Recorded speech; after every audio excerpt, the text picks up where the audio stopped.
What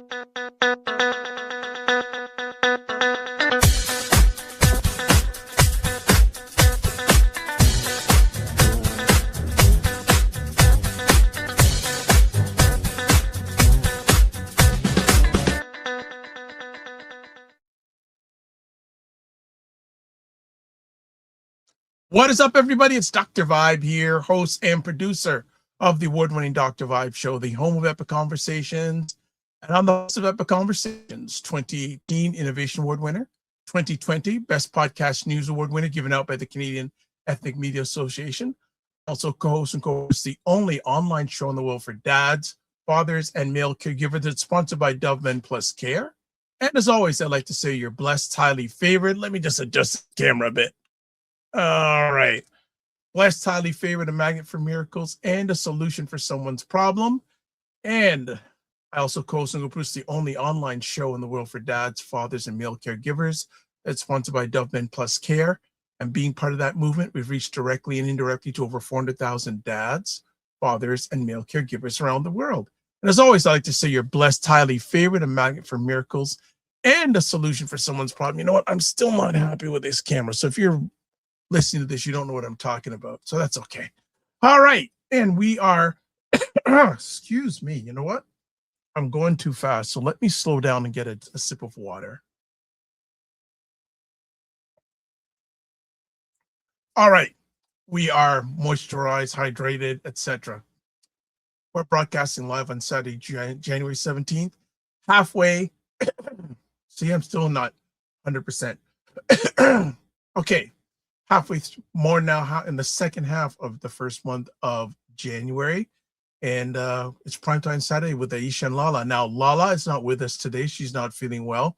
We also reached out to Dr. Tati. She's not feeling well. So I know a number of people this winter have been fighting health challenges. But we do have the foundational person of this show. LaLa is not here, but Aisha is here. What is going on? We had a midday burst of snow. Oh, we woke up to snow, just like light flurries, like a little dusting, and then about 1:30 or so, it started to pick up and stick, and it stopped so far, but it's supposed to snow overnight into tomorrow afternoon. Yeah, we got a little bit of light snow this morning around 11:30 here in Toronto. Nothing compared to what we got on Thursday. Now, Thursday was a whole different vibe. Thursday, we got hit with about 20 inches. Oh, wow. You guys didn't get any? No, we got just rain, and we got the cold. Thursday was actually nice. Yesterday was cold. We got the cold yesterday. The cold front came down yesterday. So we went from maybe 48, 49 on Thursday to 22 yesterday. Ooh. So we've gone the opposite. We were really cold and we've gone up. Wow. We're about 34 degrees Fahrenheit, 1 or 2 degrees Celsius. We're supposed to dip down, and for the rest of next week, supposed to be very cold. You guys didn't get hit with any snow at all? No, we didn't get any. But I was supposed to go, run up Hartford way, pick up my daughter, and I'm like, the snow's so bad, she's gonna have to spend the night at my sister's. Wow. Because it's especially if it's gonna snow overnight, she works at a hospital, so right, they don't have they don't close. Kids still get sick, adults still get sick, and they 100%. Need healthcare professionals. 100%. Yeah, the healthcare field is a true 24/7, 365. Let me ask, give us a win you've had since we last spoke. Well, I've been very good at when I spoke last week about everybody needs to really try and read more and read 3 things and write and all that. I've been very good this week of doing that every day, and just fantastic. Yeah. And there's something else that I started doing too, and I think I mentioned this last week, but I think it's something I did when I was a child. We did talk about this last week, but I've gone back to reading the dictionary. I don't know if you talked about the dictionary.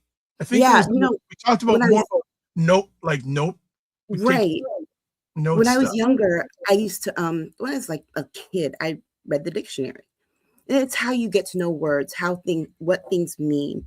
And I started that again. And what really prompted me that was classes start again. And so in this program that I'm in, I'm doing some research on how we come to know things. Mm.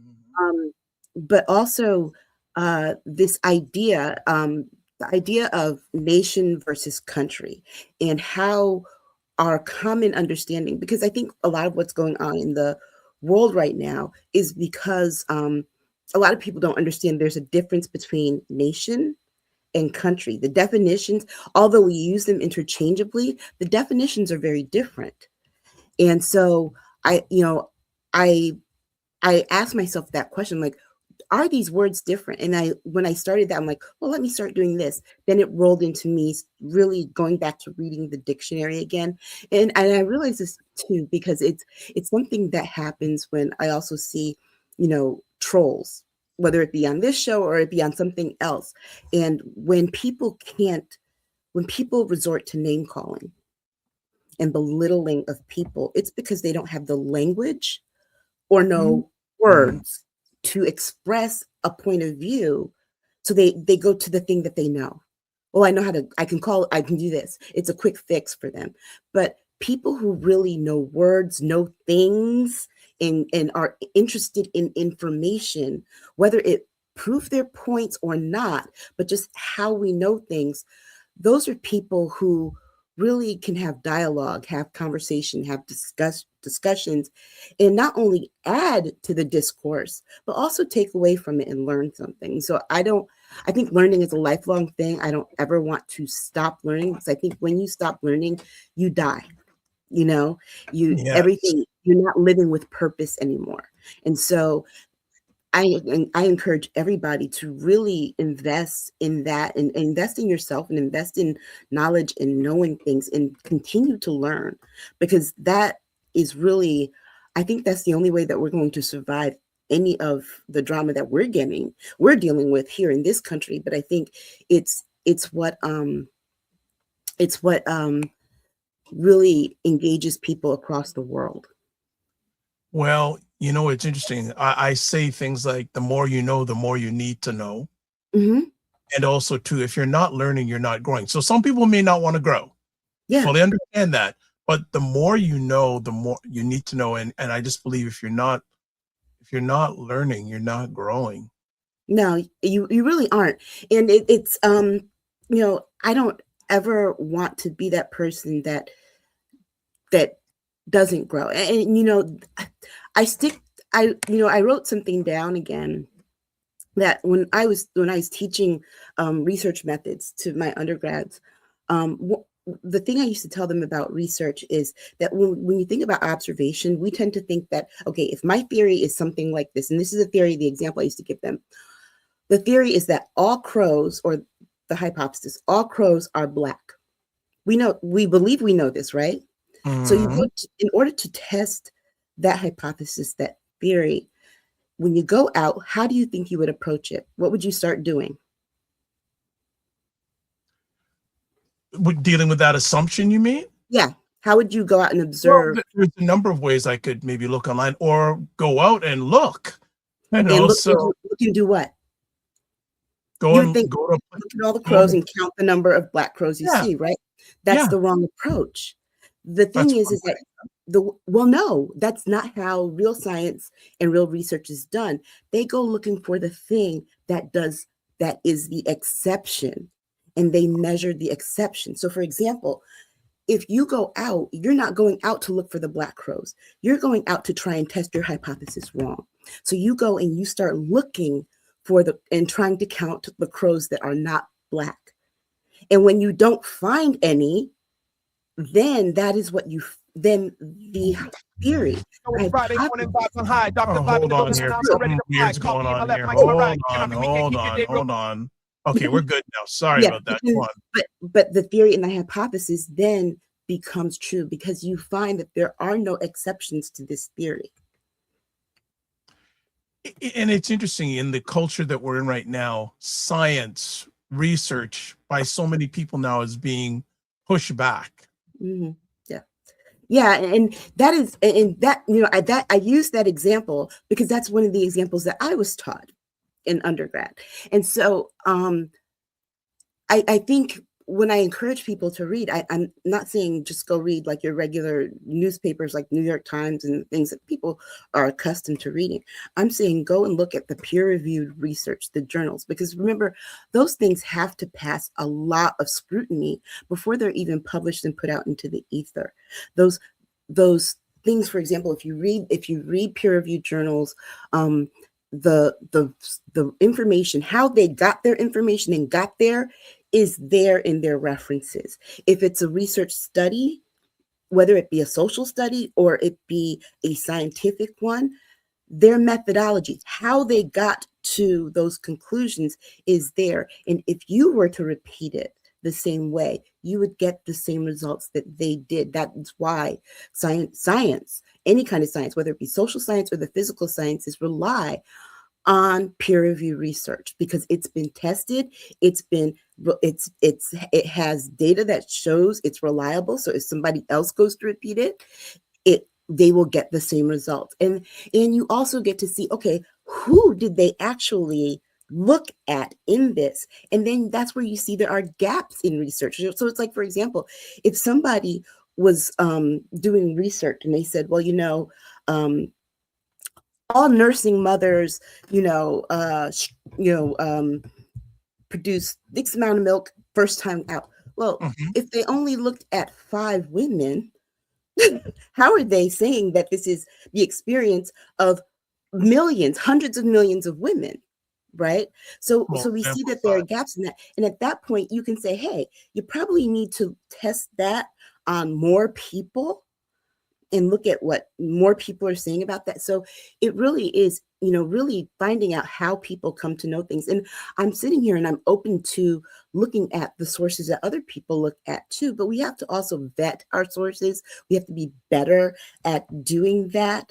And especially with AI, really entering the fray in information dissemination and how we come to learn and know things, it's really, it's going to be more and more challenging. Absolutely. No, 100%. And with the AI vetting those sources, and a lot of people probably aren't when they're doing their AI research or not going through their sources at all. So we're in a really interesting time now in regards to fact checking, etc.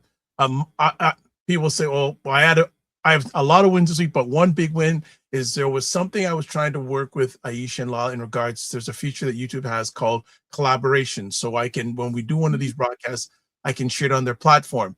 And I had sent them a number of things, and it wasn't working properly. And during the past week, I was doing just some research on YouTube on it, and a lady from Africa showed how to do it, and it was different than anyone else. And I tried it her way, and it works. So now you will see a lot of even old shows on their platforms also. I figured out the process and I've tested it with a few people, so it works. So I am very happy. See, it's not about me, it's through me. See, family, it's not about me, it's through me. We're gonna go for a quick break, and there's so many different stories. Even up to today, there was stuff going on, but I don't even want to talk about today because it will just shake your head. So what we're gonna do is we're gonna go for a quick break, come back, do a little housework, and then we're gonna get into whatever we're gonna get into today. You never know. So we'll be back in about 10 seconds. You are watching Primetime Saturday with Aisha and LaLa, where Aisha K. Staggers and LaLa Key try to make sense of the nonsense in American news and politics. I was gonna play something else, but I thought after I just talked about it, well, try to make sense of the nonsense going on. I thought it'd be apropos. All right, girlfriends chat with Aisha, LaLa, and Jules. Did you guys meet this week at all? We have not done one yet. We haven't decided. We have to decide on a time to record because now I have an in-person class on our usual time. So Well, even then, so and this is the plan still to go to YouTube. Yes. Okay. So even then, a lot of this, some of these I'll be able to share on their channel if they want to get there. But those are the links from Patreon days, the Substack days. There's also a Primetime store link. We have to add more. We do have to add more stuff. LaLa and I are gonna have to get together and have a chat. Yeah. When she's feeling better. Yes, absolutely. Discord group, there is the link, or email me at dr.vibe, the drvibeshow.com. Subscribe to the Dr. Vibe Show and hit the subscribe to the Dr. Vibe Show and hit the notification button, not the YouTube button, the notification button. And also follow me on Facebook, LinkedIn, Instagram, TikTok, Blue Sky, and Substack. And if you want to advertise your business, product, or service on any of on the platforms I'm a part of, it the ladies are, email me dr.vibe at the drvibeshow.com. And we did mention our dear friend Dr. Tachi earlier, who's not feeling well, but hey, a lot of the content you see here is also featured on a platform that she runs called Indie Soup TV, independent content creators platform that she started on YouTube about 26 months ago, that has 28,000 subscribers, which makes that site one of the top 4% subscriber wise on YouTube. There you go.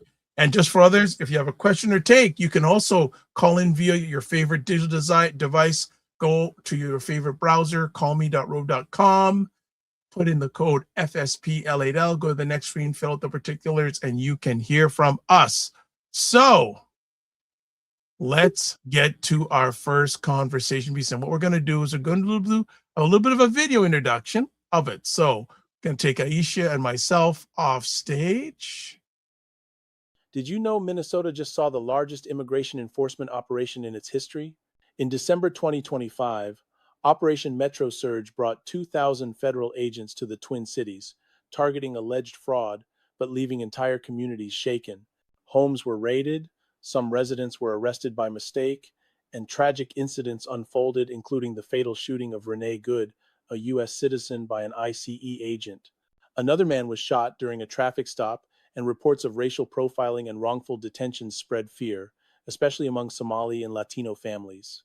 Many parents kept their kids home from school. Businesses lost up to 80% of their revenue, and people avoided hospitals out of fear. In response, local leaders and organizations pushed back. The ACLU of Minnesota and the state's attorney general filed lawsuits, arguing the operation violated constitutional rights and targeted people based on race or religion. A federal judge even stepped in, restricting agents from detaining peaceful protesters without cause. Meanwhile, mutual aid groups, legal networks, and neighborhood patrols sprang up, showing the power of community solidarity. But the political fallout grew, with state and city officials condemning the operation as excessive and the Department of Justice launching investigations into their opposition. Through all this, one thing is clear: knowing your rights is more important than ever. If you or someone you know is affected by immigration enforcement, connect with local legal aid and advocacy groups. Stay informed, support your neighbors, and remember your rights matter. All right, our first conversation piece, ICE in Minnesota, immigration enforcement, rights, and community impact. Aisha, what you say? Now, this is why I'm looking at how we know things. What we're seeing before us is a rewriting of history in real time, right? It being told we didn't see what we know we saw. It's escalated again since yesterday, now that the Department of Justice is launching investigations into the governor and mayor, saying that they are obstructing federal officers from doing their job, giving press conferences and telling people if they're going to protest to stay peaceful is not obstructing federal agents from doing their job. Okay, what obstructing federal agents from doing their job looked like? It looked like George Wallace standing in the doors of the building at the campus of University of Alabama in 1963 with his National Guard to prevent the desegregation of that school, by one of the people being the late sister-in-law of former AG Eric Holder. Okay, so we're talking about Vivian Malone, and we're talking about that right there was obstruction. You know what Kennedy had to do? Kennedy had to federalize the Alabama National Guard in order for them to do something, because he was trying to prevent the integration of that school that the courts said had to take place. What we're seeing here, here's the thing. It's kind of illogical to expect people who are the victims of state violence to be silent and to not protest that, to just accept it. It's that violence like that is not okay. And these are not, yes, these are, you know what, these are targeted missions, like Christy Nome said, but the targets are everybody. And it's everybody because guess what? You know who they think the bad people are? If you do not worship, and I said this on social media, if you do not worship at the foot of Trump and MAGA, then you are considered one of the bad ones. There's no more this distinction between crime, actual physical crimes that people are victims of, and the crime, quote unquote, crime of not voting for Donald Trump. And this is why we are here. I mean, even my own state is under the threat, threatening to cut some funding February 1st, $2 billion worth of funding. My state puts in way more than that into the federal government. And here we are in this taxation without representation kind of thing going on right now, right? So I think that this issue of immigration enforcement, and let's be very clear, Minnesota has what, 1% of the total amount of undocumented people in their state, but they have more than 25% of ICE agents nationwide there right now. Make it make sense. Well, some of the other developments I heard is, did Stephen Miller say this week that ICE agents are immune from any sort of prosecution for any of their acts?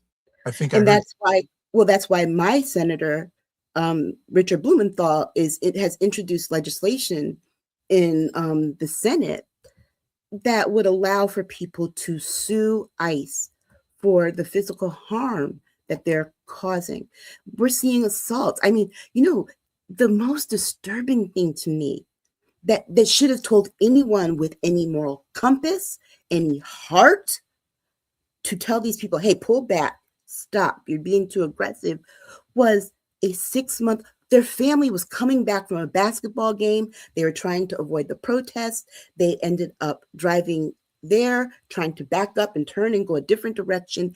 And they let off a flashbang, causing the airbags in the car, this family with 6 children in the car, to explode, and tear gas to get in, that a 6-month-old baby ingested. The mother found it. The mother stopped. He was foaming at the mouth, unconscious, not breathing. His mother had to go and give him CPR. 6-month-old baby. They weren't protesters. They were just trying to get home from a basketball game. And thankfully, this infant is, going to be okay. But what if he wasn't? What if he wasn't? I mean, that child is younger than Trump's second term in office. Trump's been in office almost a year. That child hasn't even lived a full year yet. And this is the damage. A disabled woman on her way to the doctor, they wouldn't take her to a doctor until she lost consciousness after they detained her. So these kinds of things are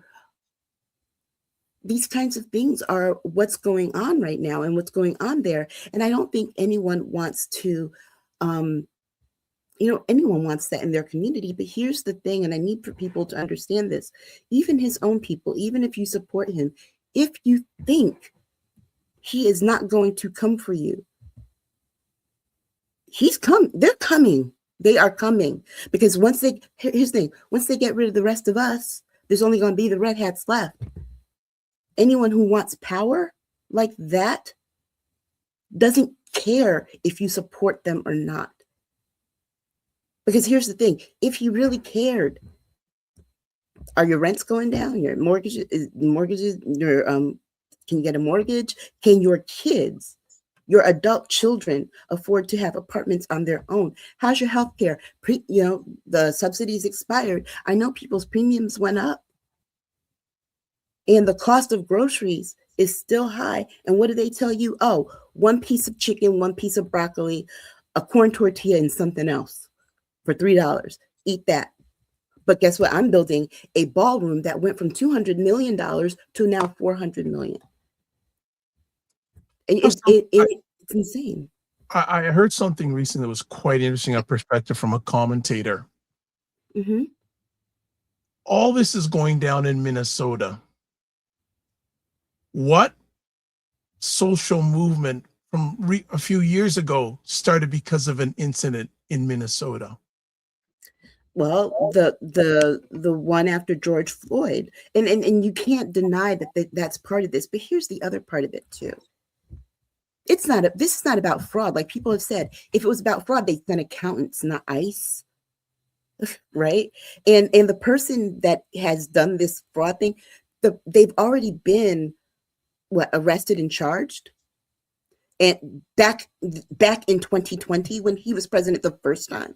So are you saying that you didn't do your job the first time? I don't get this. But here's the thing. Because Kamala Harris chose Tim Walz as her running mate, you're going after his state.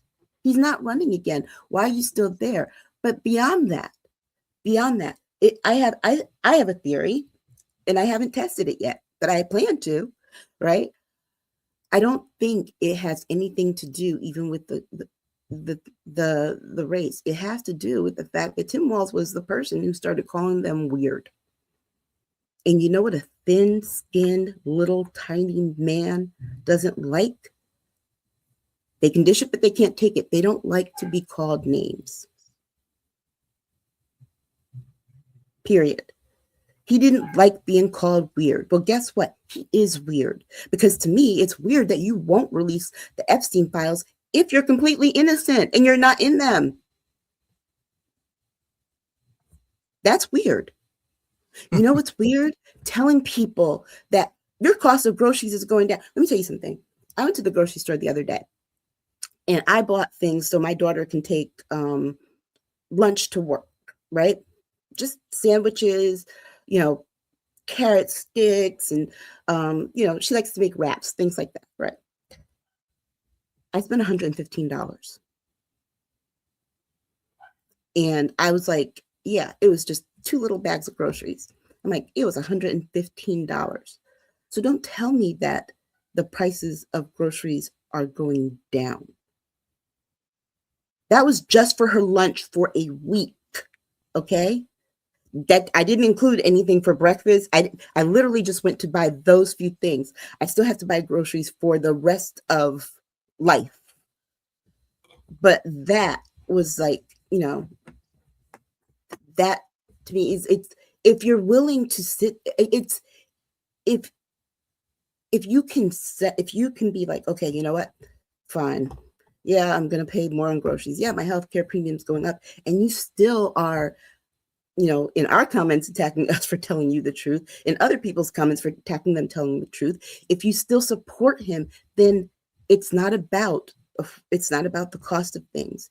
It's not about anything else other than he hates the people you hate, and you're okay with that, and that makes you feel good.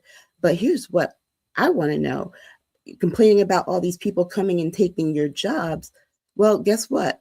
The jobs report shows that Americans are losing their jobs still. And most of them were people who worked in government. Those were American citizens who lost their jobs. How about that? Let's talk about that. So this whole thing, it's really dangerous. It's going to grow. Minnesota is just the first state to really have this. They're going to see how this rolls out. But I also think that Democrats, on the other hand, also need to bear some weight in all this too, because they're starting to get mealy-mouthed on this issue. The fact that Chuck Schumer and Hakeem Jeffries are saying, "Oh, don't run on abolish ICE because you know what? People need to run on what's working in their area." How dare you tell the people who are the representatives of Minnesota not to run on something that right now is terrorizing their state? Right? It's absurd. But the other argument is that you can tie that to affordability, because if all their efforts are focused on this, none of their efforts are focused on bringing down the costs. Instead of the money that they're spending on these bonuses, here's the thing. Guess what? Your kids have student loans. Your kid might not be able to go to college because you can't afford it. But guess what? Those ICE agents, not only are they getting $150,000 salaries, they're getting $50,000 bonuses. They're getting their student loans repaid. They've got cars. They're getting brand new cars. They're getting all kinds of monetary incentives. But you still can't afford your rent. You still can't afford to go to the doctor. You still can't afford to eat just a regular meal. And they tell you, oh, anybody that has ever raised a teenager, especially if you have a teenage boy, one piece of chicken, one piece of broccoli, they're telling you, here, this is what you can eat for $3 and shut up. We don't want to hear anything about it. I want to get back to this whole situation, and okay, let's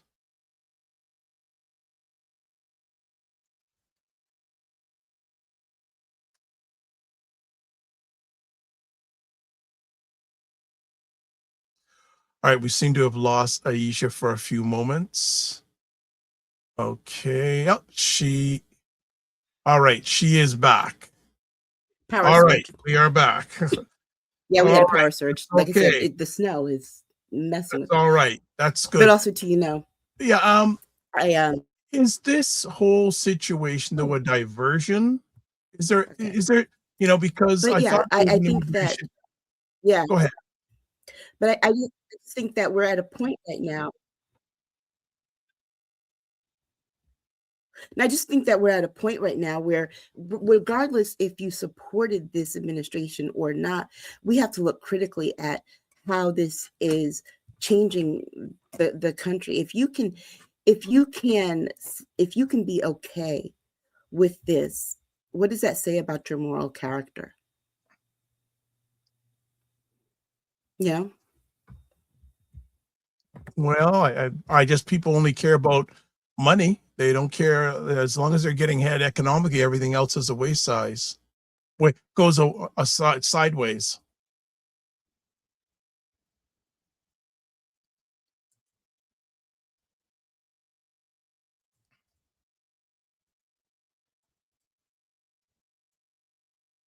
Okay, we're having some more technical challenges on Aisha's end, so let's hope that she'll be back in just a moment. Okay, you're back.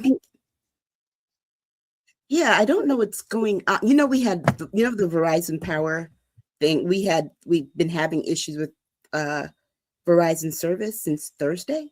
Mm-hmm. But I have my Okay, phone at the ready if I you're need still to. here. So, You're still with but yeah. us. But yeah, so like this, what needs to what do you see for the future of this situation?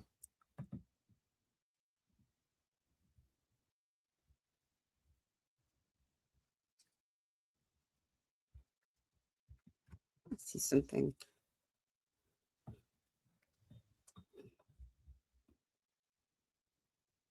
Okay, can you hear I me? can't hear you. You can't? Okay. Hold on.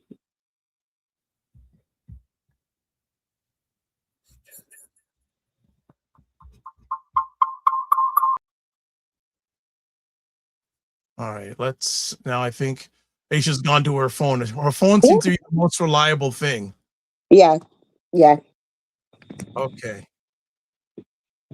But basically, we're at a point where, if you're okay with this, it says more about your moral character than it does anything else. And you know what? I accept those people for who they are. That's just who they are. That is just what they like, what they want. And you know, this is who we are as a country. Then we can't, if we're going to have people who can be okay with this, we can't sit here and say, oh, this isn't America. Yeah, it is. This is who we are.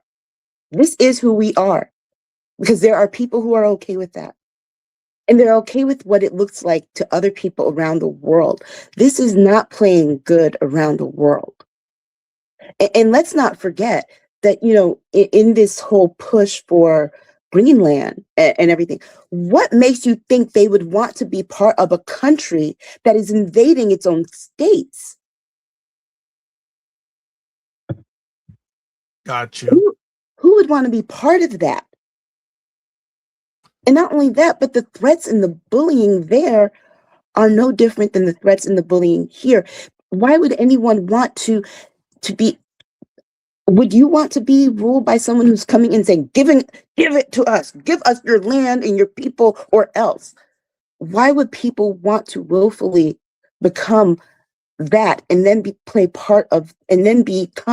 a part of that democracy? Because they're also seeing that democracy clearly isn't working for the citizens.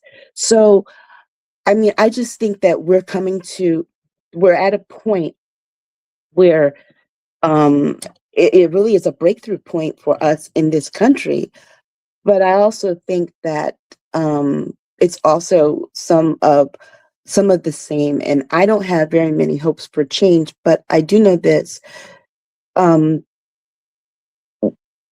We always want more for our kids than we have for ourselves. Look at your kids right now, especially if you have kids in their early 20s. They're not getting more than we are getting or than we had. They're not. I mean, when I was my daughter's age, I had my own apartment. I could afford to have my own apartment by myself and pay for the rent by myself. I went and looked at an apartment the other day that was having a leasing special. With my daughter, the apartment, $3,000 a month.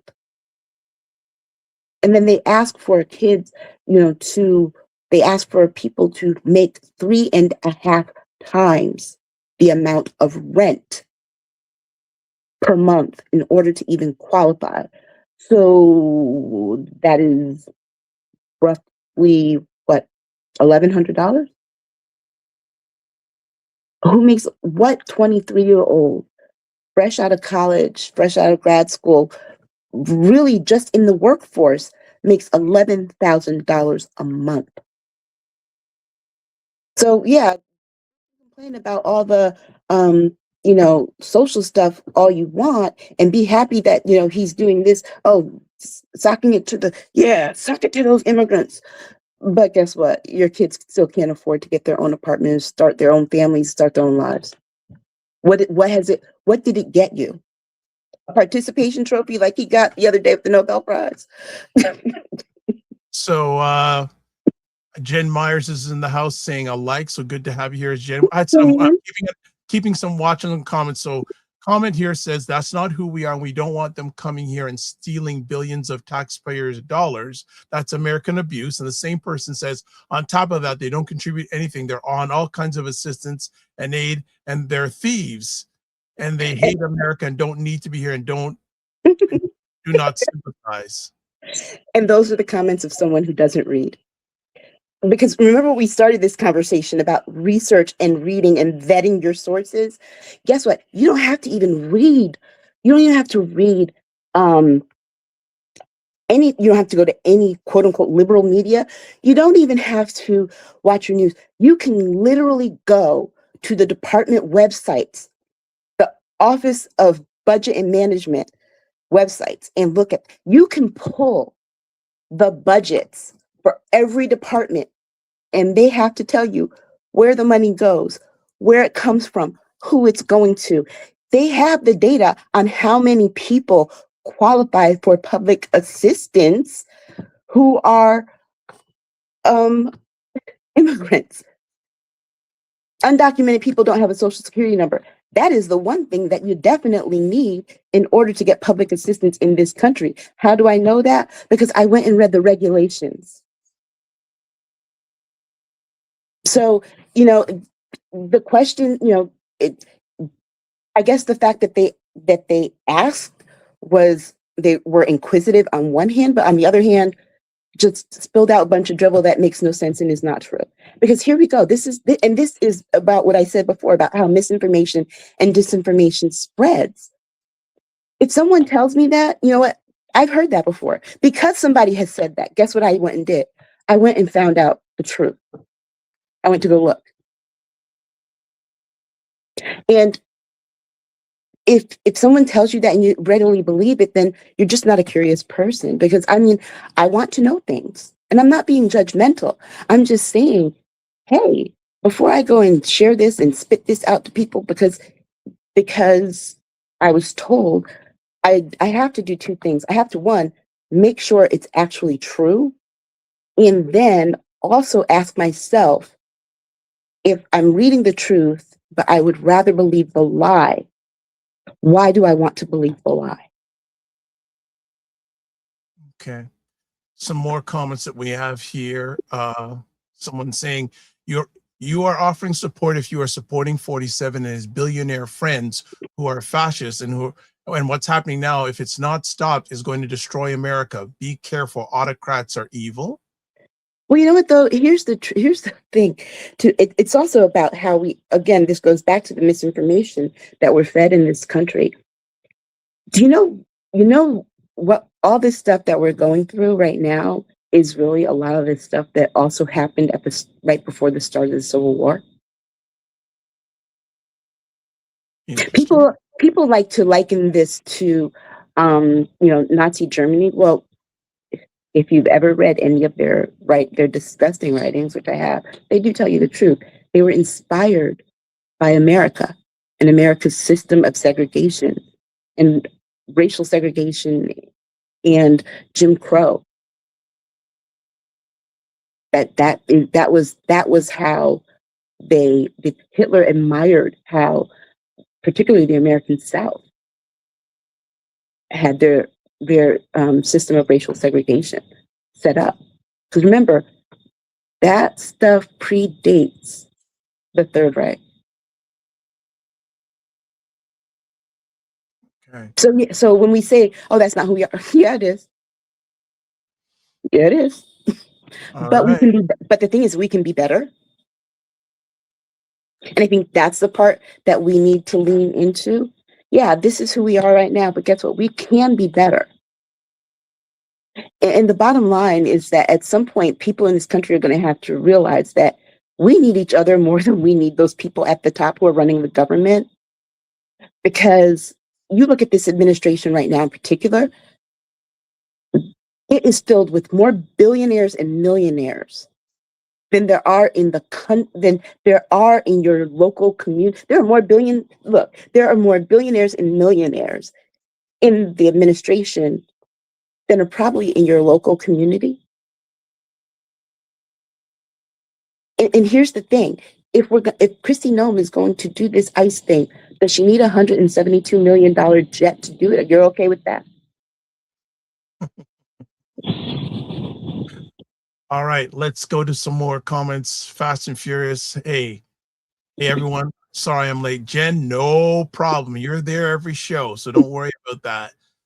Dr. Tachi says most of these, quote, people, unquote, don't have critical thinking skills. So I'm not expecting much from people who make comments like what you just put up. Jason Walker, Jamaica, haven't heard from you. Says undocumented people cannot get benefits. Thank you. Another comment here: knowledge can lead to understanding. Person who is supposedly from Canada says your country's already gone. Dr. Ted says absolutely to what you're saying, Aisha, and also saying it's exactly who the U.S. is. We can be better. Is the desire there to be better? Right. And see, and here's the thing. I want people to understand this and get this really clear and be very, I want to be very clear about this. We're never going back to the 1950s. Get that thought out of your head. It's not happening. And you can't do it by force, because guess what? The generations that remember that time, there are more people alive now who do not remember that. And you're not going to be able to take away the rights that they do have, that they've known. That is just it. They're trying to by force. They're trying to by force. And you know what? I guess there are a lot of us who know what this is about. This is about the fear of the browning of America. We know this. We know we're getting closer to that point. Like I said before, Gen Alpha is majority minority already. Gen Z is the most diverse of the older ones. So we're at that point already. But I guess, fear, I guess, is what people are afraid of. Fear. Let me tell you something. Do you know, I talk to a lot of people of color. I talk to a lot of Black people. We don't care. We have no desire to return what was done to us. You know why? Mostly because we know how bad that was. We know nobody should go through that. It's common freaking sense. But more than anything, we don't care. We don't care. We just want to live our lives and be happy. And contrary to what so many on that side think, we wake up in the morning, we don't think about you. We go through our day, we have to interact, but it's not in our heads. The thought that I walk by or I talk to white people all the time in the store, whatever. I don't think, oh, I hate this. Why are they? That never occurs to my mind. It's just a person walking down the street. It's just a person at the store in the line behind me. I don't care. I just want to get my groceries and go home and cook dinner for the fam and sit and talk. When we're at home and we have conversations, guess what? We don't talk about you like that unless something like this happens and we're forced to. We do have conversations. There was a video I saw, and this young white woman, she was trying to explain. She's like, you don't understand. From early ages, they have to teach their babies that they could potentially become the victim of a hate crime. She's like, 4 and 5-year-olds are learning how to protect themselves in interactions so they don't become a victim of a hate crime. No child should have to do that. We don't plan on paying you back when the country, when the demographic shift that is happening does happen. Don't care. We just want to live, work, pay our bills, have a happy life, sit, kick back, get some rest on our days off. And that's it. We want to see our families grow up and be prosperous and healthy. That is it. We actually have more values and things in common, with the exception of that we don't. I wake up in the morning and the first thing I think is, okay, I'm up. Where's the puppy? I want to play with the puppy this morning. And that's the first thing I do every morning. That's it. And I don't talk about this unless I have to. Like, for example, if this stuff wasn't going on right now, y'all remember my social media feed from a couple backs? It was like, what? Oh, yeah, she popped in here, popped in there. I told you, unless something happens, I'm trying to pull back from social media. When I'm done with this show, you know what I'm going to go do? I'm going to go sit and watch BritBox. Okay, let me jump in for a few seconds. Comment here, someone saying ICE is Gestapo. Destiny Savory from the Niagara Falls area of Canada says, good evening. Person from Canada says, we're okay in Canada. I worry for all of you. Dr. Tachi says, there's also the realization that the so-called elites will no longer be able to lean into their mediocrity. they would actually have to get up and do something, but they don't have the skills to. Right. Also, we've got someone here asking, who will lead the revolution? That I don't know. And I don't think any one movement should have one person leading it. And the reason I say that is because the thing we know about the civil rights movement is that when the leader that has been elevated dies, the movement then will fall apart and disperse afterwards. So I think this movement is going to have to be one that every person can become a leader. If you're in your own community, I think it's going to be hyper local, and I think that in those hyper local spaces, that people are going to really, take on leadership roles themselves. And here's the thing about the civil rights movement. I think that most people forget. You think it was just a whole lot of adults marching because we see the pictures. A majority of a lot of those protests were done by college students and high school students, middle school students, young people, because it was a movement for the future, for youth, right? So that youth can have a better future. And I think one of the things that people misunderstand about it is that it also wasn't just a response to a reactive response to different things and spontaneous gatherings and spontaneous marches. No, these things were very well planned, very strategically planned. Like, we're going to talk about Claudette Colvin at the end of the show. But for example, the Montgomery bus boycott, people seem to think that, right, that, oh, Rosa Parks was just tired. No, they had been planning a bus boycott for a while. It just happened that day that the boycott started because Rosa Parks got arrested. But the plan to test this started years prior. And so I think that how people decide to move forward and do any kind of protesting in opposition to what they see happening in their communities, in other communities, is going to really have to take a lot of strategic organization, but also if you're going to try and model it after the more modern day civil rights movement, you're going to have to relearn what you think you know about how that movement operated. Okay. Dr. Chachi says, indeed, the fact that something that we want to, quote, pay you back, unquote, is actually ascribing more importance to yourself than actually exists.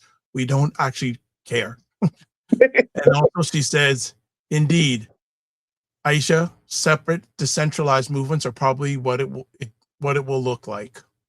Yeah. And guess what? I think because how this is playing out in different spaces, that means the movement in that space is going to have to be tailored to that space, to that moment. What's going on in Minneapolis is happening because an ICE agent murdered a woman, period. How it's happening other places is, like locally. I'll tell you, ICE was in my state this week and were tear gassing people who were protesting. It wasn't a large gathering. I was up that way. I didn't even know there was a protest. That's how few people there were. And they weren't being obstructive or anything because guess what? Traffic was traveling. It was a normal day in the capital city. But they are there now. Let me tell you why they are there. They are there because my governor sued the government. My government sued the government because they are trying to take taxpayer dollars from our residents. If we put in more billions into the government and only get that too, that's our taxpayer dollars. I don't understand why you get to keep it. Not only that, keep it and not account for it. And here's the thing. You know what? You can be mad. You can love what ICE is doing all you want.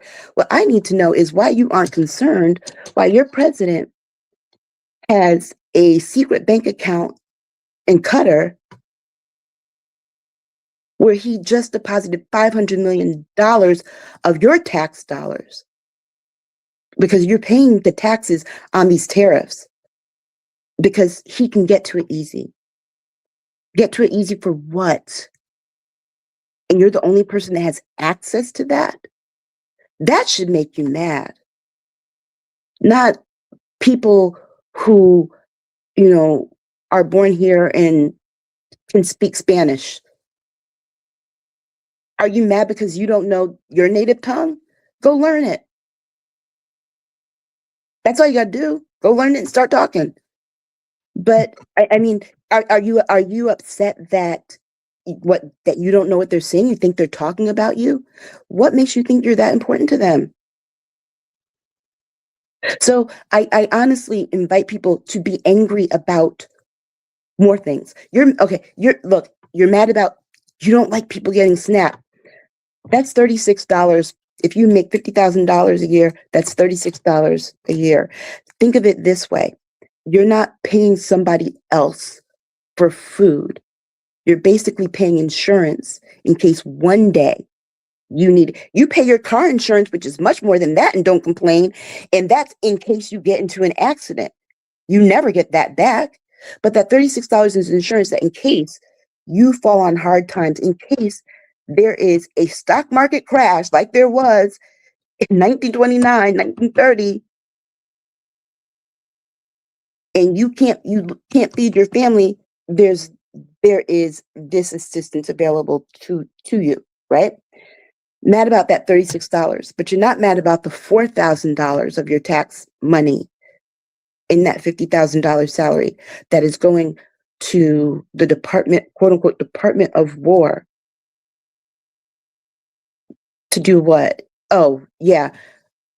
The, what is it, 800 million, I think they said it's going to cost to rebrand it as the Department of War. Versus it's not going to support the military, it's not going to military checks, it's not going into protecting military families when people are deployed. It's not going for any of that. It's going for branding and swag. But you're mad about $36. It's about being concerned about the right things, right? Okay.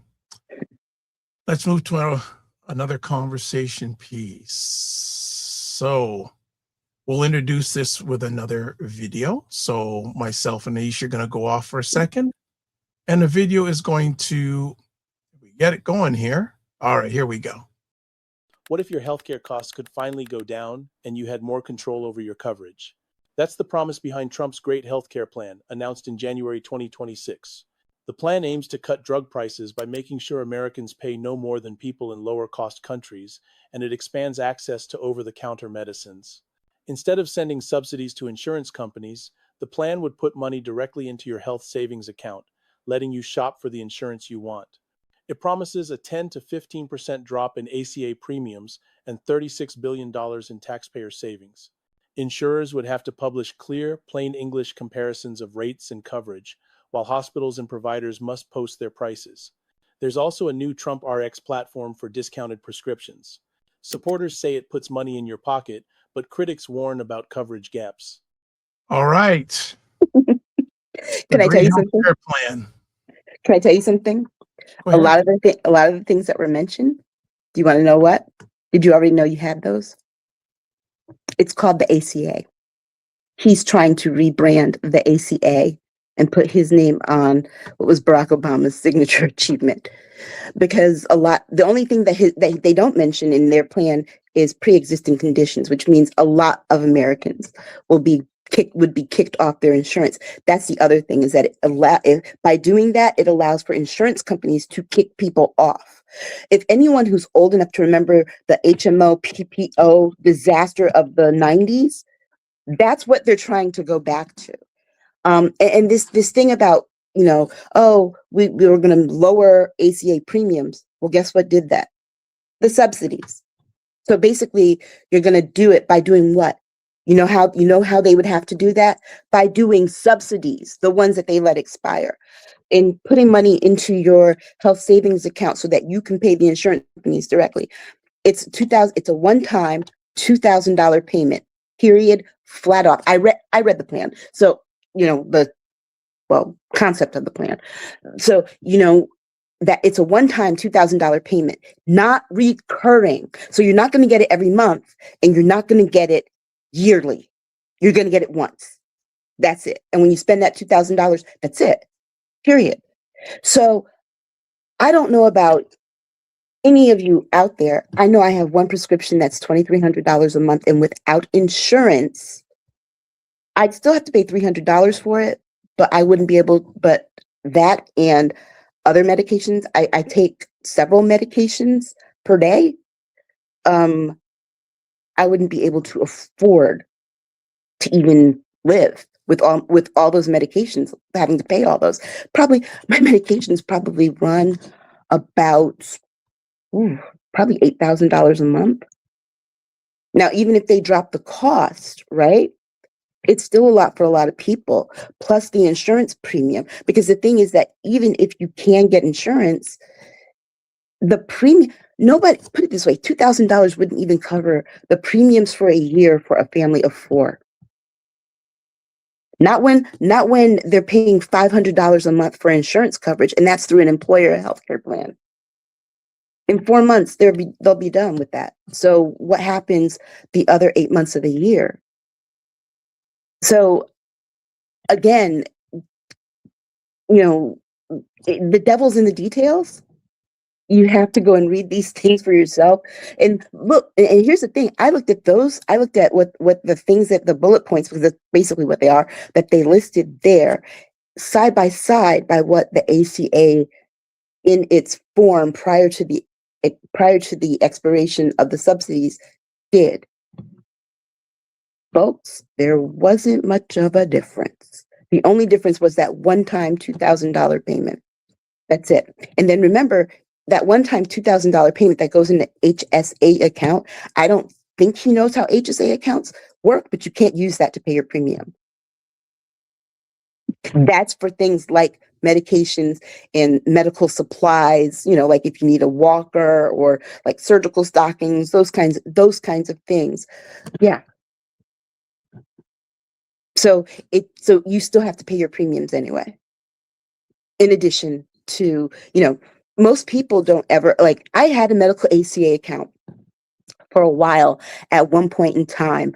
And I decided I didn't need it because I think this was like when I was younger, because I never used it. The things that I could get with that, I never tapped into.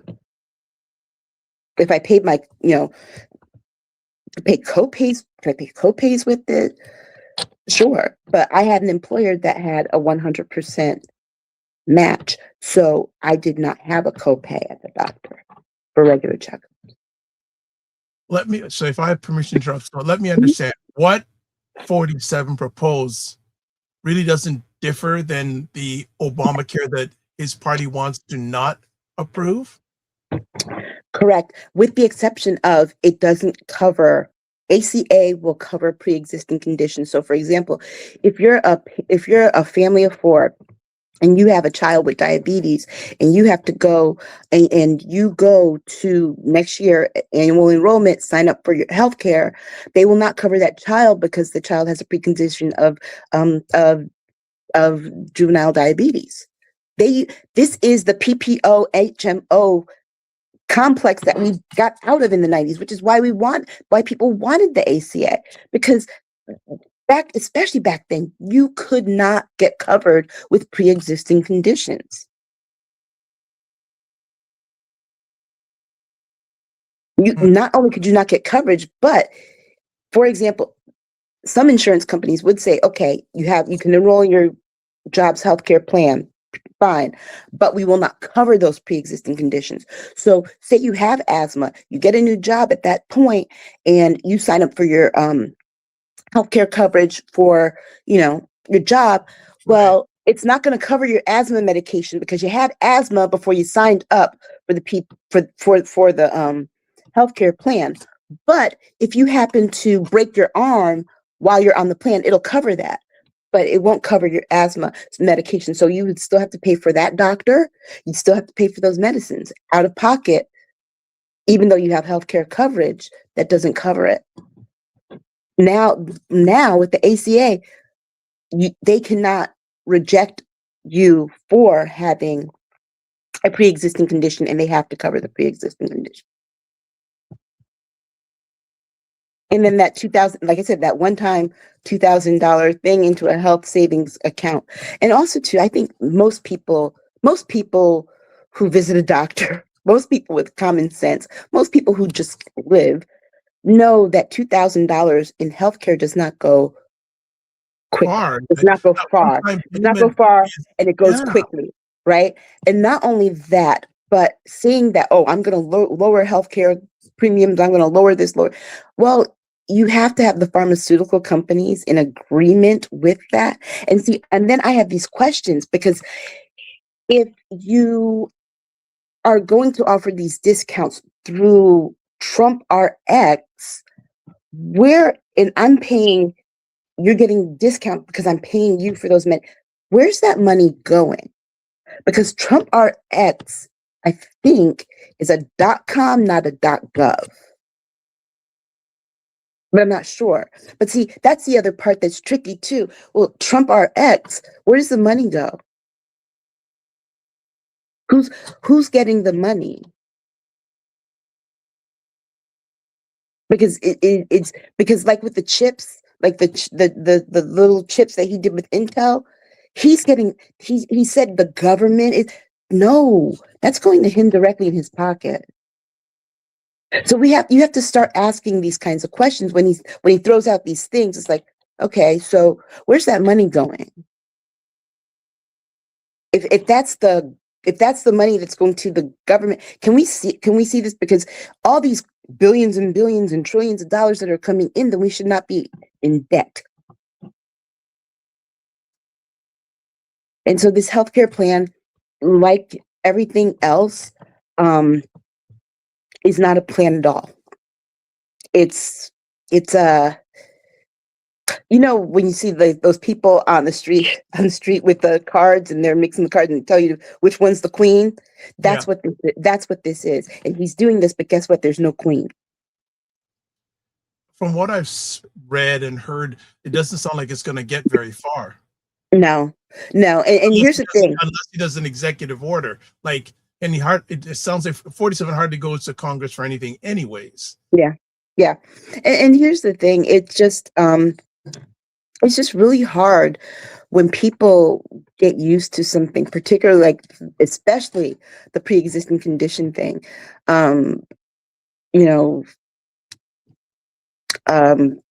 to take it away from them. This one of the saddest stories I heard at that time when before the ACA and insurance companies could reject coverage was a woman gave birth with a baby that was born with muscular dystrophy, and the hospital would not cover the birth of the child or what was needed in the NICU with that child, because guess what? Pre-existing condition. Think about that. People are born with pre-existing conditions. Some kids are born with asthma. Babies are born with diabetes all the time. Pre-existing conditions. So is that even fair? They came into the world this way. And there are infants that are born with cancer. The people who are so concerned with the pro-life people, you would think that this is the one thing that they would be like, wait a second.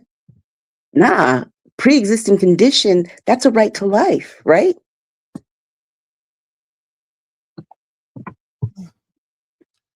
The healthcare journey continues on in the United States, the long and winding road. We'll see what goes up with it next. Next conversation piece. 47 gave a very interesting interview recently to the New York Times. 2 hours of various thoughts, quotes, Aisha, what are your takes and thoughts on it? Well, he did the New York Times, and then he did the Reuters one. The Reuters one is really the one that he came up with. But he invited 4 people from the New York Times to sit there and try and convince them about the Minnesota thing, the video thing. I think we talked about that briefly last week. This most close interview with Reuters. I read about the Reuters thing in New York Times. That's what I sent to you. So he did this interview where he said the thing that got me was him saying that he doesn't think we should have elections. That, you know, and the logic was because, you know, it's a very what did he say it was? It was a very kind of mind trip thing that you could lose control of Congress. Well, that's how it happens. He said we shouldn't even have the midterms. People listen to that. People are like, oh, he can't do that because states control. Yeah, he does. But yeah, he can't because states do control their elections. However, it was what he said after that you should be concerned, was that I should have just seized the voting machines in 2020. No, again, states still control elections, federal and local. So, and let me be very clear. That is the reason why he is trying to withhold $2 billion from my state, because my state refuses to give him the names, addresses, social security numbers, birth dates, all that information of registered voters of every registered voter in the state. Not just people, because every state has a Secretary of State. That is literally what they do to make sure that people who can't vote or who aren't eligible to vote don't. But private citizens should not have their information collected. It's like, what, wouldn't you be upset if the government decided to walk in the bathroom with you? Apparently they are, though. ICE has done that. But honestly, who wants your state to turn over your information like that? For them to do what with it? What do they do with it after they look at it? Do they go looking for your ballot? I mean, and why should they get to determine whether or not you are eligible to vote when every state has their own requirements? Because that's what the people voted for, right? So I think the fact that, yeah, he might not be able to stop the process of the elections, but that thing about seizing voting machines, what do you think ICE is training to do right now? What do you think all this is about? What they're training to do right now? So even people who are like, oh yeah, don't take him. No, take him literally and seriously. Because if he believes that's his one regret from then, what makes you think that he's not going, given the chance, he's not going to not do it now? That to me is absurd. Anyone who thinks that he won't try is absurd. Why do you think you have Stephen Miller out there, every other word out of his mouth is insurrection, so they can invoke the Insurrection Act? And he has said this before, if he invokes the Insurrection Act, we might not have elections. He had said this before. He said this in his first term. And I need people to be very clear. I think we've had a lot of people who were just so inundated with stress in his last term that the 4 years after have forgotten the things from that first term that he said he wanted to do and tried to do, but there were people who stopped and held the line. He doesn't have those people now. Everybody is in alignment with him on doing the worst of the worst to everybody. Aisha, everybody. What do people need to push back? Now, I'm going to give you I was listening to a commentator today, and he said, where's Barack Obama? Where's Bush? Why aren't they saying anything? Why aren't they the two people that could probably, more than the Democrats themselves, the two individuals, especially Barack Obama, why aren't they speaking up? What is Barack Obama going to say to the man that hates him more than anything? The man for whom he lives rent free in his head. But Donald Trump went on a rant about Barack Obama winning the Nobel Peace Prize the other day in the middle of a meeting with oil magnates, right? Because he's mad about that thing. Why do you think he wanted it so much? Because of that. So it's like, what are they going to say? What are they going to do? George Bush is the most feckless of them all, but you got to remember he's staying out of it because why? Because now he's not going to go down as the worst president in modern history. Donald Trump has done a lot to repair the legacy of George W. Bush. He's not saying anything, but then again, here's the thing. Got to remember too that even though they have influence in the public eye, they're still no more powerful than the rest of us because each of us has one vote. Each of us has a voice. Mm-hmm. Because guess what? Even if Barack Obama was able to speak and to speak out and speak up, he did in the 2024 election, and look where we are. So it is not going to be about those people who have those connections.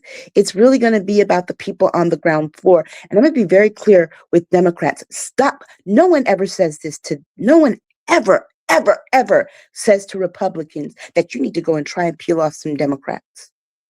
But people are always saying that to Democrats. Oh, you need to appeal to some Republicans, to independents. And you know why they say that? Because they recognize that Democrats are a big tent party. But you know what Democrats need to focus on? Stop it. Stop it. Don't try and go after their people. Because when they do, they divert energy, money, resources to that end. When guess what? There were 90 million people who just didn't vote last time.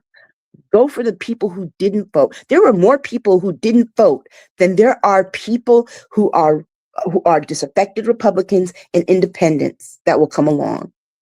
Go to the people who didn't vote. Because guess what is more effective? One-on-one interaction.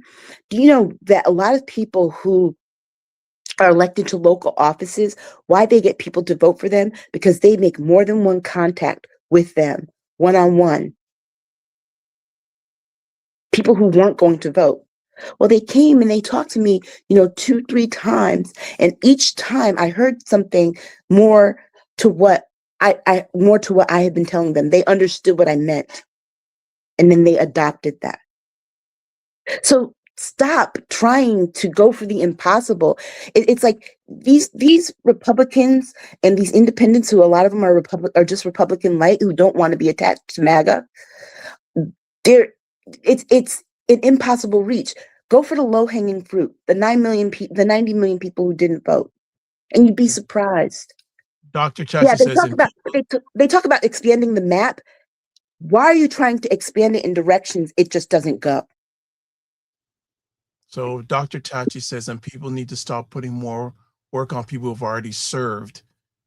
The problem is that we're constantly looking for a savior. Obama has already done his work. Exactly, because even though they're former presidents, at this point, they are also private citizens. They don't have any power to actually enact things. Right. And here's the thing. They're not going to get back in power, right? So, what is the point? People need to hear from the people who want to lead them, the people who want these positions, people who want their votes. Those are the people who need to be speaking up more. And we need to have a lot more. We have way too many Democrats who don't have a spine. Period. And guess what? If they don't have a spine in this moment, they're not going to have a spine when they're reelected. So even if they take over, I forgot who it was, what it was I was listening to, but somebody had said that even now they're pulling back on, they're thinking about making a deal on ICE if they just, stop wearing the masks and wear body cameras, and yeah, we'll fund. No, don't fund them to do this work. Maybe they shouldn't have been giving $50,000 bonuses. Maybe if they shouldn't have approved, what is it, a $2 million renovation of a building. And most of that renovation money, because I read the report today, most of that renovation money is for window hangings and furniture for the director's office. Maybe they shouldn't have invested $172 million in 1 or 2 planes, 2 jets. They don't need more money. They mismanaged the money that they already had and tried to borrow more from the Department of Defense. That's why I'm telling you, you need to read these OMB reports, read these budget item things. Look, the language is challenging if you're not used to it, but go read those things. The numbers do not lie. Line item, dollar amount. Line item, dollar amount. Those things do not lie.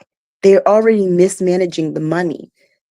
So why give them more and then say, okay, we're going to let you do your thing and terrorize people. You just can't wear masks and you have to wear body cameras.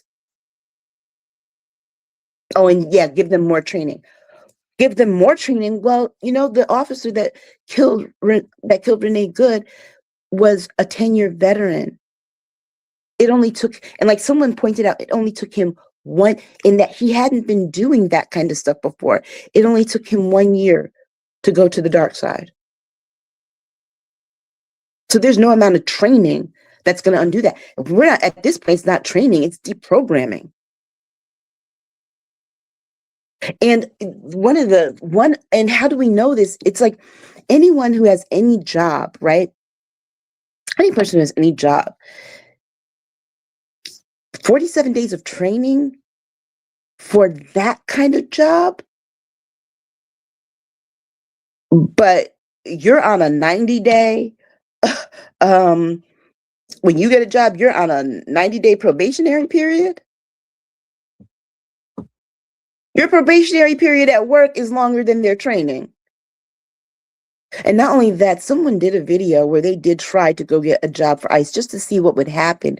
And was like, they didn't do a background check. They didn't do this. They didn't ask for this. You know what? Yeah, that was that.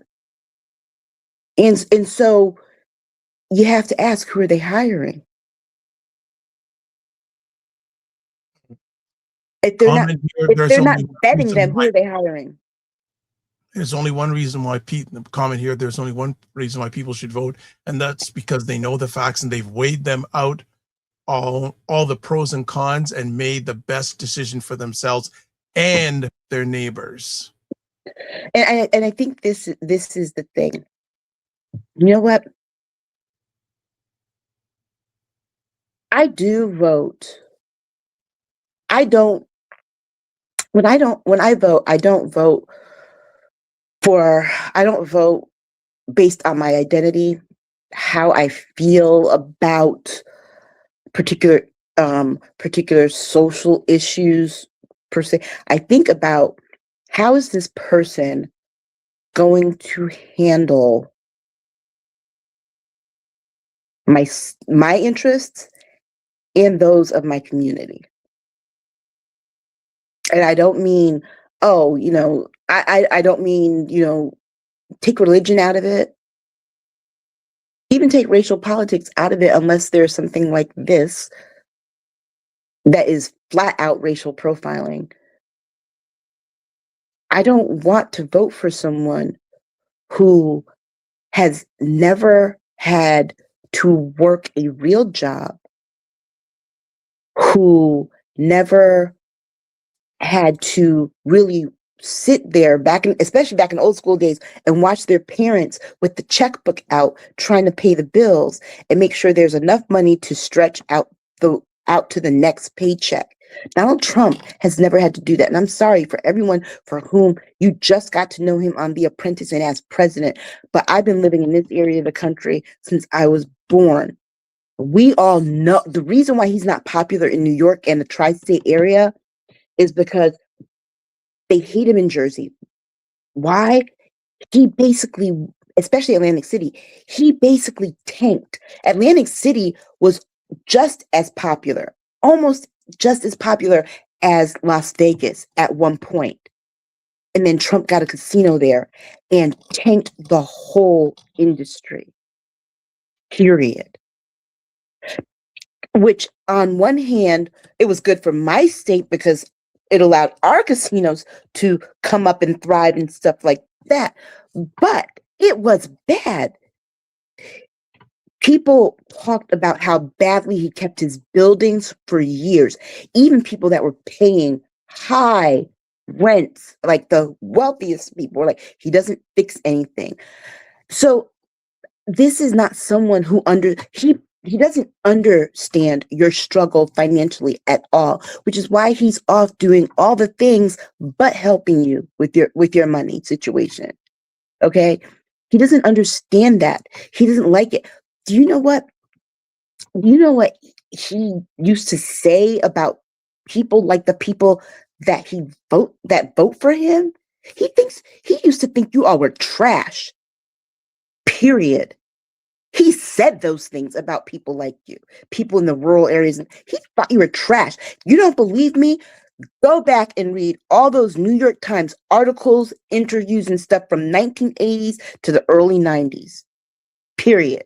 Donald Trump was always spilling something out of his mouth like verbal diarrhea that was really just trash talking the very kind of people that vote for him now.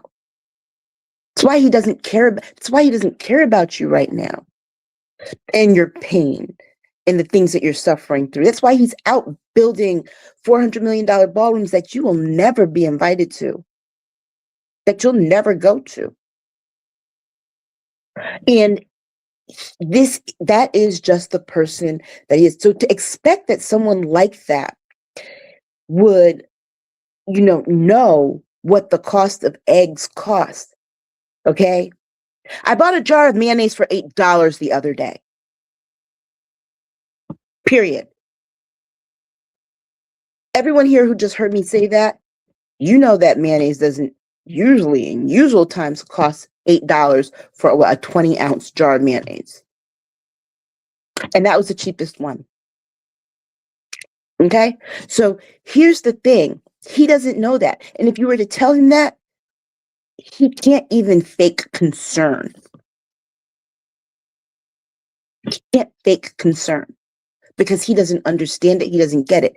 And the woman in his cabinet that told you to have one piece of chicken, one piece of broccoli, a tortilla, one corn tortilla, and something else for $3 a day, that woman is worth $15 million.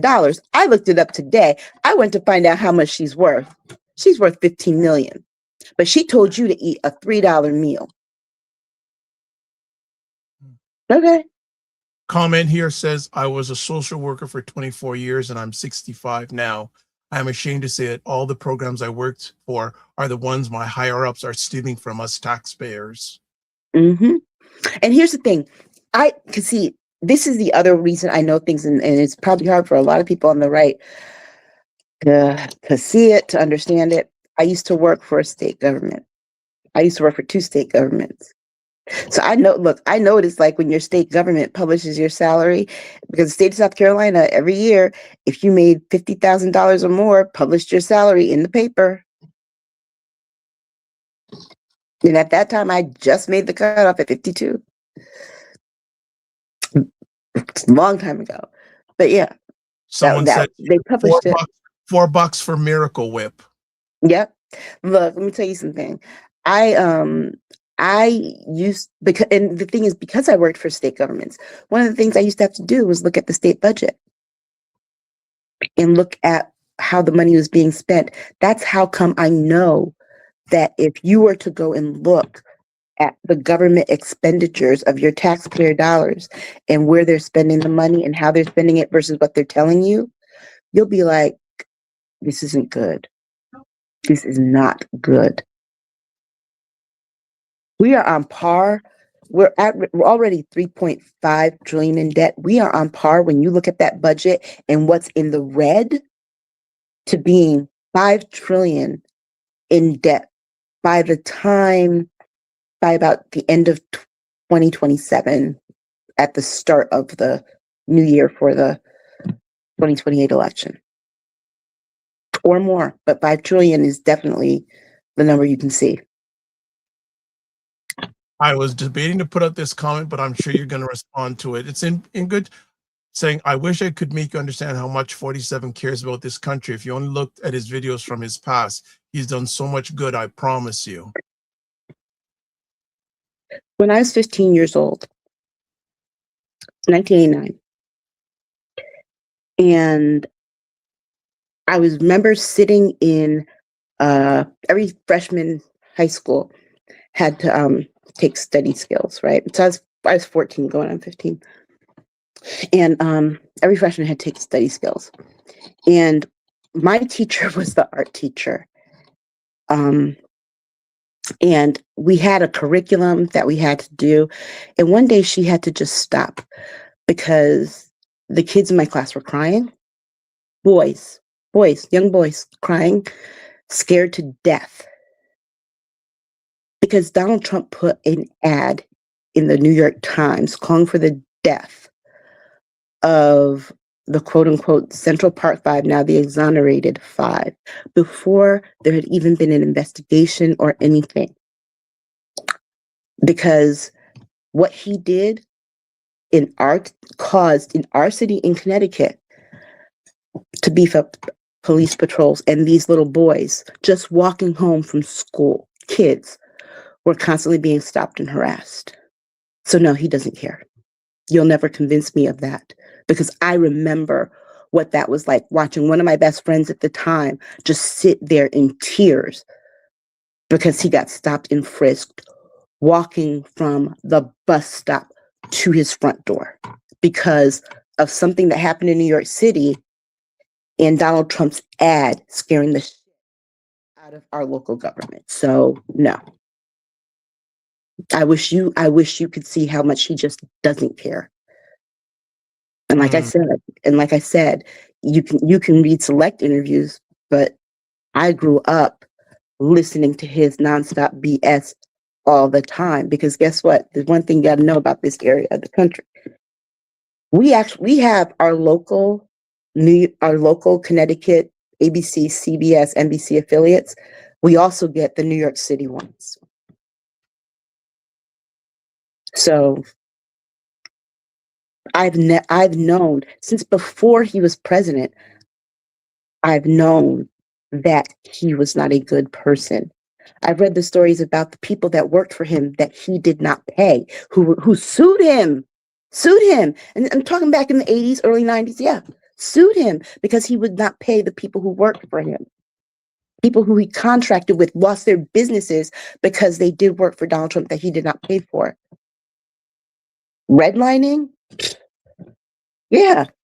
He took out zones where people were paying rent controlled housing, had good housing. Donald Trump, now I'll just buy the building and throw those people out in the street. He was an uncaring landlord. And here's the thing, before you all thought he cared about you, every last one of you Republicans thought he was a joke. And and let me tell you this other thing. Donald Trump, he's not a Republican. Donald Trump was always a Democrat. Up until 2014, Donald Trump was donating to Democrats. 2012. So we're not talking about Donald Trump. Look, Donald Trump even donated to Kamala Harris when she was running for Attorney General in California. So the idea that he cares about you, he cares about what you can do for him. And what you did for him was put him in office so that he did not have to go to jail. Because let's be very clear, that's what this particular election was about. He tricked you into thinking it was about you and that he cared about you. He doesn't want to go to jail. That's why he's so scared about this, about the midterms, because there are articles of impeachment. And now you have Republicans talking that if he goes after Greenland, they are going to support an impeachment of him. Because guess what happens if Donald Trump gets impeached and convicted in the Senate and thrown out? All his court cases revert, especially the state ones, and he goes to jail. This is a man trying to stay out of jail, not care and concern. Because guess what? Anybody can fake care and concern.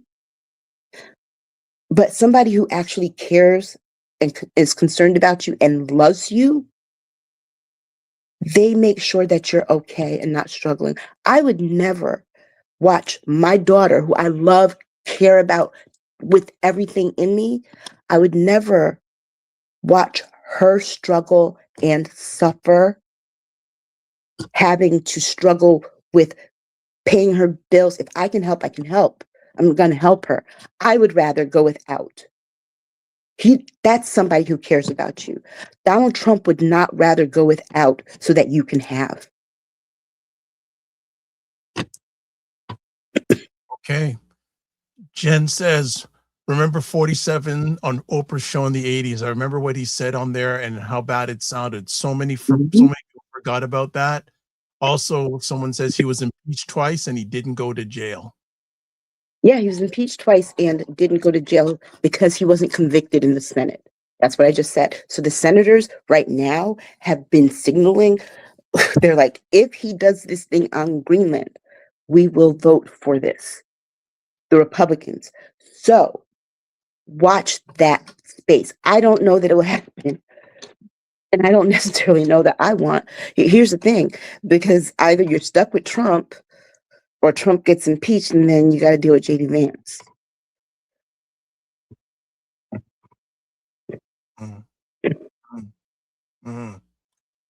Okay. Another comment here. 47 is not going to jail. He will never be convicted. He's already been convicted. His sentencing was put off because he won the election. Remember that. Always remember that. He was convicted. And I'm not talking about a federal conviction. Forget all that, because the bottom line is that if a Republican wins or whatever, and I'm sure he might do it himself, is that he will pardon himself on the federal charges. It's not the federal ones you need to look at, it's the state ones. And with the stuff that's going on now with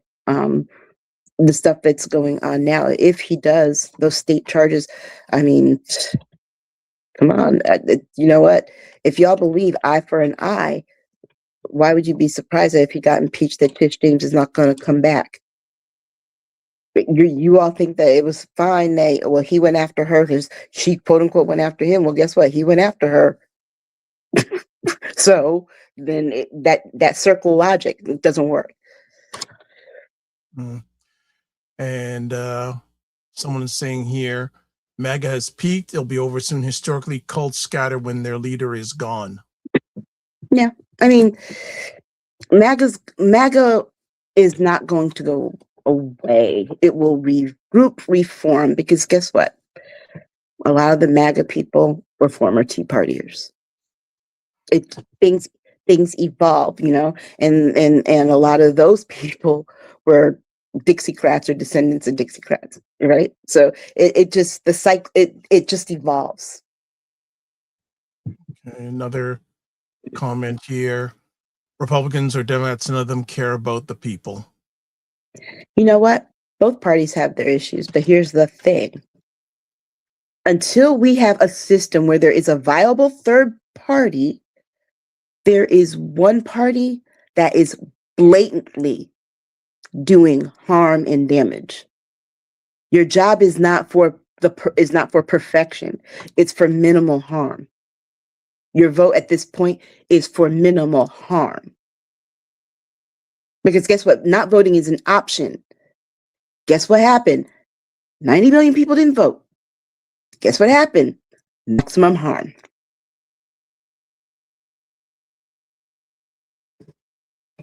Okay, I think it's time we move to another conversation topic. Yeah. All right, we've exhausted a lot here, so we're going to go to another conversation topic. And again, we'll introduce it with a short little video. Breaking news. The FBI has searched the Virginia home of Washington Post reporter Hannah Natanson, seizing her personal electronics as part of an investigation into a Pentagon contractor accused of mishandling classified material. Authorities stress that Natanson is not the target, but the raid was carried out under national security concerns at the Pentagon's request. This move follows recent changes in Justice Department policy, which now allow law enforcement to search journalists' records in leak investigations, reversing previous protections. Press freedom groups and the Washington Post have condemned the raid, warning it could chill investigative journalism and threaten the First Amendment. This case highlights the growing tension between government secrecy and the public's right to know, raising urgent questions about the future of press independence in America.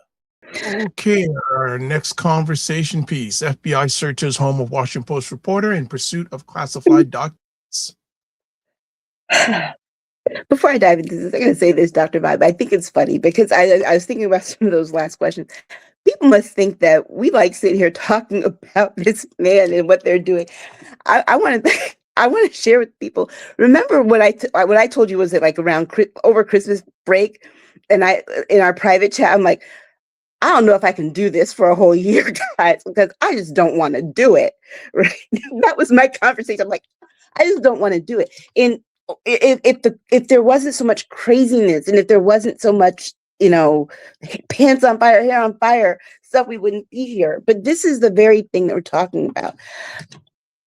Now, this is one of those things that is very much like Nazi Germany and all fascist nations. It is taking control and seizing control of the press. And I need for people to understand that. When they do that, first of all, the reporter didn't do anything wrong, right?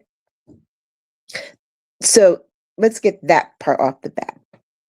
But when they take over or try to control the press, remember in the First Amendment, it talks about the right to free speech and free press, freedom of religion. They hold each other up, okay? So if he takes down one, this right to a free press, the other two will collapse with it, which is your right to free speech and your freedom of religion, the right to worship any way that you want, okay? And the reason why I say this is important and why I think we have to talk about this. One, it's beyond just this one journalist, right? It means that journalists are going to be afraid that they will be investigated for doing their jobs.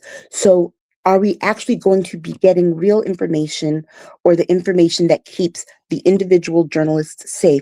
I think it's pretty pathetic that Jeff Bezos was so cowardly to not come out and support that reporter, and he's feeling it across the room. The Washington Post, I'm hearing and reading that the other journalists aren't very happy with the fact that they don't feel protected at their job.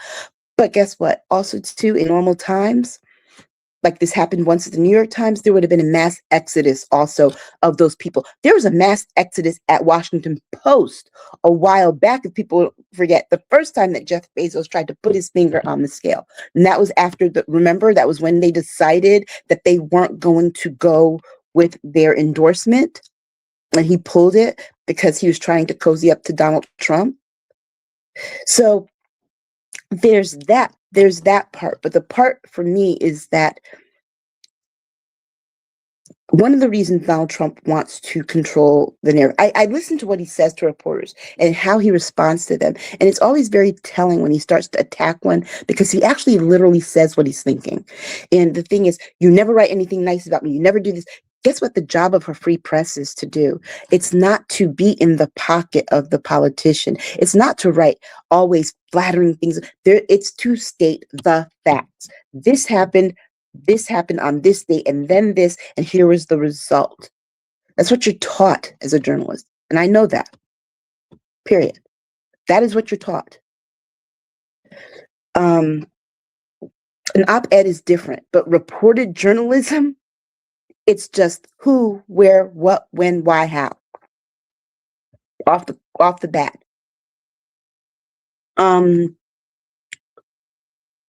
But the point is that when he says, you never say anything nice about me, Donald Trump thinks it should be, and he said this, that he thinks it should be against the law for anyone to say anything bad about him.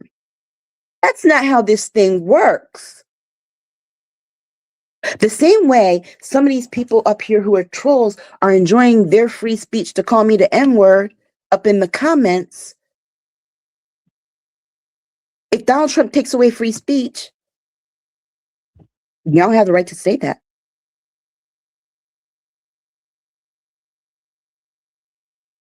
You don't have the right to say anything that he doesn't like.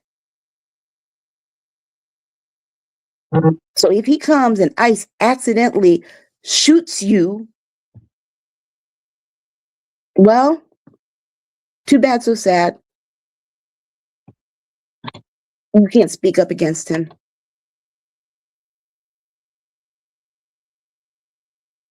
Free speech for some and not for others, right? Mm-hmm. It's free speech as long as it's good about me. If it's not good about me, it's not free speech. Free speech for me and not for thee. And Dr. Vibe, my battery's gonna run out soon. Okay, all right. Well, we gotta make it really quick. Then I just got the little buzz alert. It's like Yeah, I heard a buzz there. I'm going, okay, so let's move to a last conversation piece. Civil rights icon Claudette Colvin has died. Claudette Colvin was she was the first woman to be arrested for not giving her seat upon the bus before Rosa Parks. And I think a lot of people's misunderstanding is that, well, the reason, because she was supposed to be the test case. And so the people are like, well, the reason that they changed it was because, it had to do with colorism. It had to do with the fact that she got pregnant as a teen. Well, at the time they were doing that, she eventually did become pregnant as a young mother, teenager. But at the time that they were doing that, they weren't. And this is why I said people really need to relearn what they know about the civil rights movement. She was 15. Of course, they wanted to see if they would actually arrest a child. That was the test case. So, as these icons of that era, many of them are to the point where we're not going to have them around anymore. And if we really are about social justice and change and moving and progressing forward as a country, we have to learn from them, but we have to learn the right history about them, the correct history. We have to relearn what we think we already know. Like for example, one of the things I'm learning about and relearning is about the aftermath of the Civil War and the Reconstruction period, and how people in the South really initially were open to not having these Confederate soldiers come back to places of position after the war. But that the wealthy people, the wealthy plantation owners, helped to rewrite the history of that and retrain people into thinking, oh, this was about our heritage. This is about our states' rights. States' rights to do what exactly?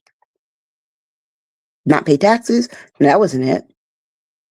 Not have slave. That's it. So the rebranding of that era is literally how Reconstruction ended and we got to Jim Crow.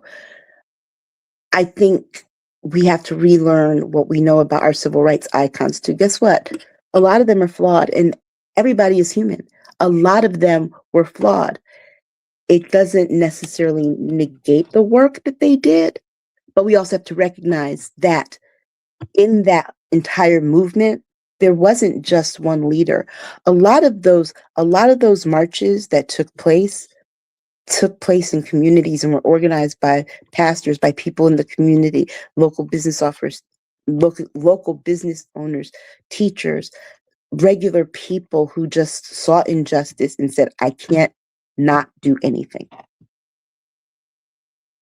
Martin Luther King wasn't at every march. One of the things I loved about being at Fisk was that they kept newspaper clippings of every story of all the marches all around the South, all the school desegregation cases all around the South. So I would go up in those archives and read, I got to read about, just these different sit-ins and movements. Martin Luther King wasn't at all of them. Okay? There were ones that just sprung up that were just, we hear about the major ones, but we don't hear about the small ones. So, and I want people to understand there were thousands of little Ruby Bridges all across the South, integrating schools, meeting the same kinds of resistance and violence perpetrated toward them just for trying to go to school and learn. But we have to, again, be curious and want to know things. Back to what we talked about at the very beginning. We should want to know things, want to know more, want to learn more, want to rethink what we know. And always question what you know. I mean, I ask myself all the time, am I thinking about this in the right way? Let me look at it from a different perspective. If I turn this around this way. My mother says that's a characteristic of me being left-handed, because I have to see the world differently.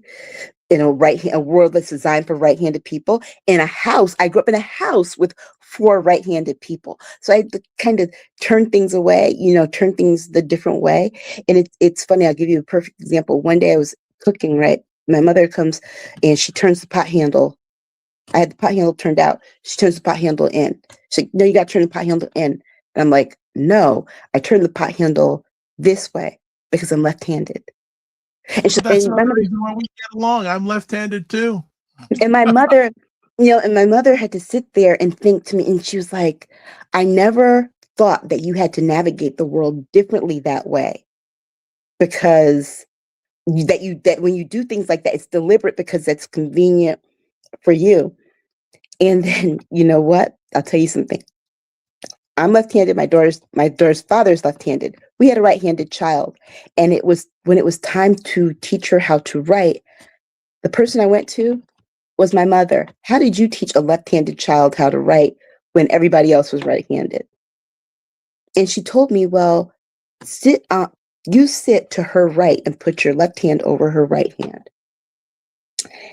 And and I give this example because it made me have to realize that there are some things that I know because it's how I move in the world, but then there are other things that I can still learn from other people who don't navigate that, but who might have navigated it differently and had a different experience. That's it. Well, last comment. Someone says, I want my reparations. Okay. On that note, I think we've come to end. This has been quite the broadcast today. We got over technical difficulties. Even on my end, there were some challenges, but it's not how you start, it's how you finish. And sometimes you don't get good, you get done. So Yeah. love to say to people, thank you so much for watching live on the replay. As always, I want to thank Aisha and LaLa, who's not here, for their time. If you want to get a hold of LaLa, there's her information there, laurakey.net, her Etsy store, etsy.com/shop living the LaLa life. And then why don't we do it proper and bring Aisha K. Staggers on this, and there we go. Look, so unless I have to be on talking about these things, you can find me on Blue Sky. I will be taking a sabbatical from writing for a while because I do have some health challenges that I'll be having to navigate, and I'll be off this show for a couple of weeks recovering. But yeah, you can find me on Blue Sky. I pop in. I also take a break because I just can't. But if you really want to get to know me, send me some recommendations from BritBox or Acorn TV to watch, because I'm beefing up my mystery thriller British thing, enjoying it. So yeah, All right. I accept all BritBox recommendations. All right, fantastic. Good to have you as always. And what we'll do here is myself and put Aisha off. If you want, put her out of the screen, not put her off, put her out of the screen. Thank you very much. If you want to get in touch with me, the best way is at taplink.cc/the-dr-vibeshow.com. You can watch replays of this epic conversation on the Dr. Vibe Show on YouTube, Facebook, and LinkedIn, and the Dr. Vibe Show website, the-dr-vibeshow.com. All right, let's call it a day. And we got some final comments here. Ryan, who was an intern who served with us early on in 2025. And I just want to put it out here. Ryan had asked me to provide a reference for him getting a job at a telecommunications organization, one of the top 3 in Canada. I'll be totally honest, Ryan, I did it late yesterday afternoon. It was outside the window. They asked you, but I called the person back, gave a recommendation, and he goes, another great episode. Technical difficulties, forget them. He got the job. So I am so happy about that. Jen, fabulous show. Dr. Tachi, great episode. Also, Dr. Tachi, hope you get better soon.